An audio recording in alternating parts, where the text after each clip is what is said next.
Assalamualaikum warahmatullahi wabarakatuh.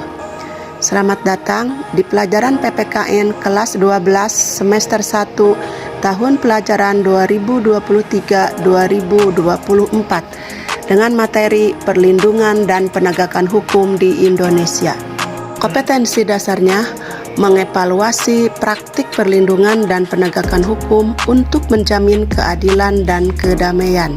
Sedangkan tujuan pembelajarannya menjelaskan hakikat perlindungan dan penegakan hukum. Apa yang ada dalam pikiran kalian setelah kalian melihat gambar timbangan, palu, dan buku? Keadilankah? Hukumkah? Atau pengadilan? Gambar tersebut merupakan cerminan proses perlindungan dan penegakan hukum. Kedua hal tersebut sangat penting untuk dilaksanakan di negara kita karena negara Indonesia merupakan negara hukum.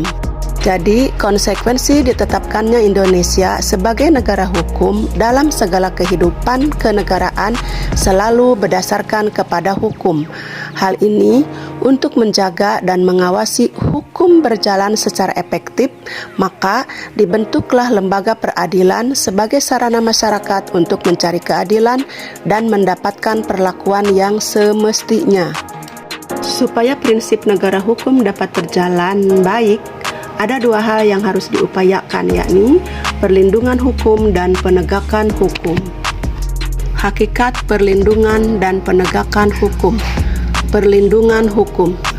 Perlindungan hukum merupakan upaya untuk melindungi subjek hukum dengan peraturan yang ada. Perlindungan hukum dilakukan dalam rangka mencegah terjadinya pelanggaran hukum. Untuk mencegah terjadinya pelanggaran hukum, pemerintah membuat peraturan perundang-undangan sebagai acuan warga dalam bertindak di kehidupan sehari-hari. Sedangkan penegakan hukum adalah upaya atau proses untuk tercapainya keadilan berdasarkan konsep hukum.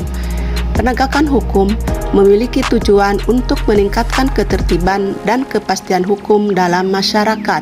Konsep perlindungan dan penegakan hukum. Apabila kita melihat gambar yang ada di sini, apa yang kita bayangkan?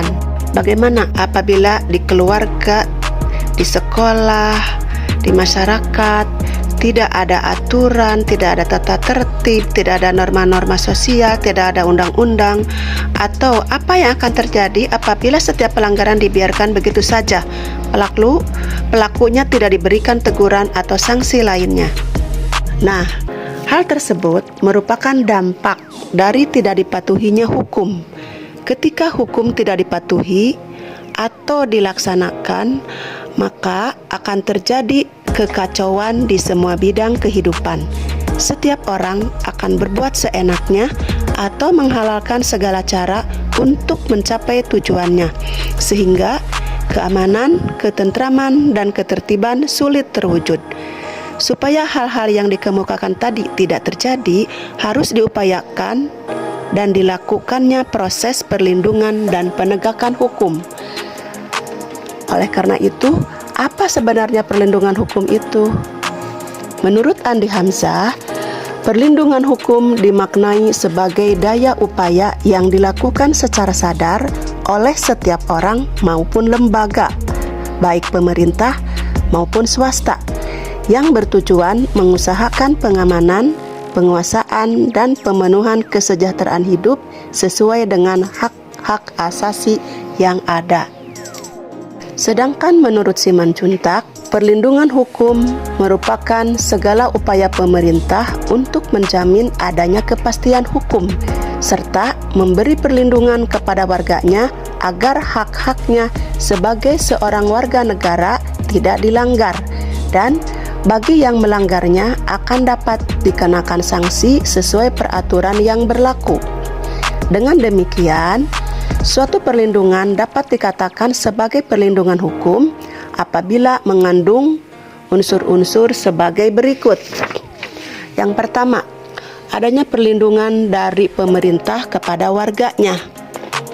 Di sini, pemerintah berkewajiban untuk memberikan perlindungan hukum kepada warga negaranya.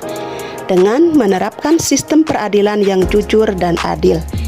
Selanjutnya, perlindungan hukum juga harus memiliki unsur kepastian hukum. Artinya, suatu kasus hukum tidak dibuat berlarut-larut dan tidak jelas status dari pihak yang terlibat. Kepastian hukum ini penting sehingga tiap orang tidak terjebak dalam status hukum yang tidak pasti. Yang keempat, adanya hak-hak warga negara. Unsur-unsur perlindungan hukum ada berkaitan dengan hak-hak warga negara. Artinya, selama proses hukum, warga negara berhak mendapatkan hak-haknya, mulai dari proses penyelidikan, peradilan, hingga putusan hakim. Hal ini meliputi hak mendapat pengacara, hak diperlakukan sama di mata hukum, hak mendapat proses pengadilan yang jujur dan adil, hak mengajukan banding, dan sebagainya. Adanya sanksi bagi pelanggar hukum. Pemberian sanksi bagi para pelanggar hukum juga termasuk salah satu upaya untuk memberikan perlindungan hukum. Dengan begitu, tiap orang tidak bisa seenaknya membuat pelanggaran hukum, baik hukum pidana atau perdata. Orang jadi akan berpikir untuk membuat tindakan pelanggaran hukum sehingga dapat memberi perlindungan bagi masyarakat luas.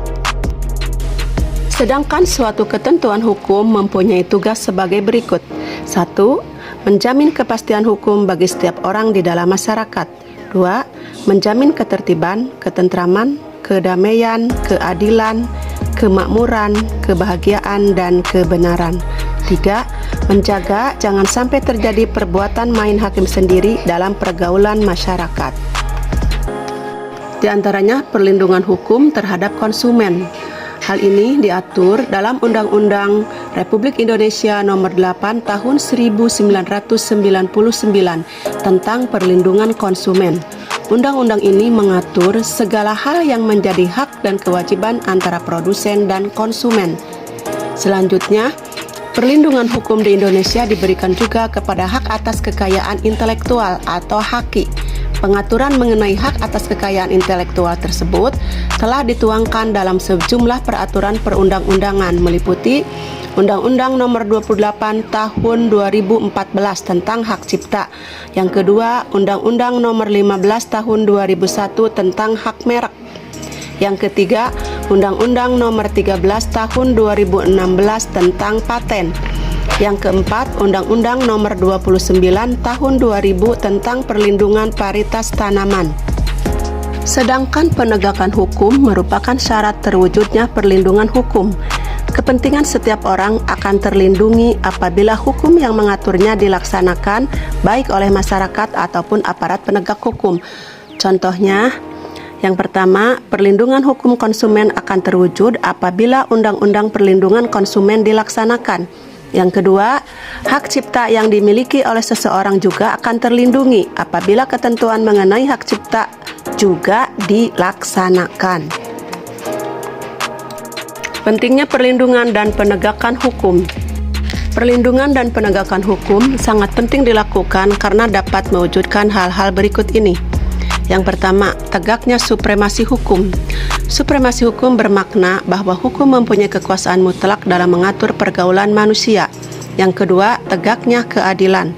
Tujuan utama hukum adalah mewujudkan keadilan bagi setiap warga negara. Setiap warga negara dapat menikmati haknya dan melaksanakan kewajibannya merupakan wujud dari keadilan tersebut. Hal itu dapat terwujud apabila aturan-aturan ditegakkan.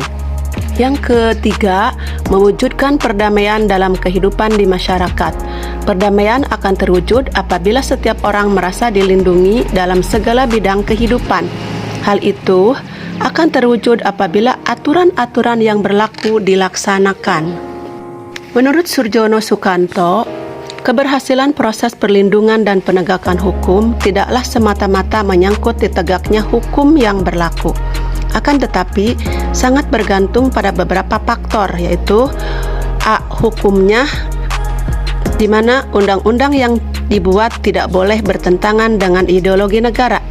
Yang kedua, penegak hukum, yakni pihak yang terlibat dalam bidang penegak hukum. C. Masyarakat, atau yang ketiga, masyarakat lingkungan di mana hukum tersebut berlaku. Yang 4. Sarana atau fasilitas yang mendukung penegak hukum. Kebudayaan, di mana kebudayaan tersebut sebagai hasil karya cipta dan rasa yang didasarkan pada karsa manusia di dalam hidup. Itu yang bisa saya sampaikan. Terima kasih. Assalamualaikum warahmatullahi wabarakatuh.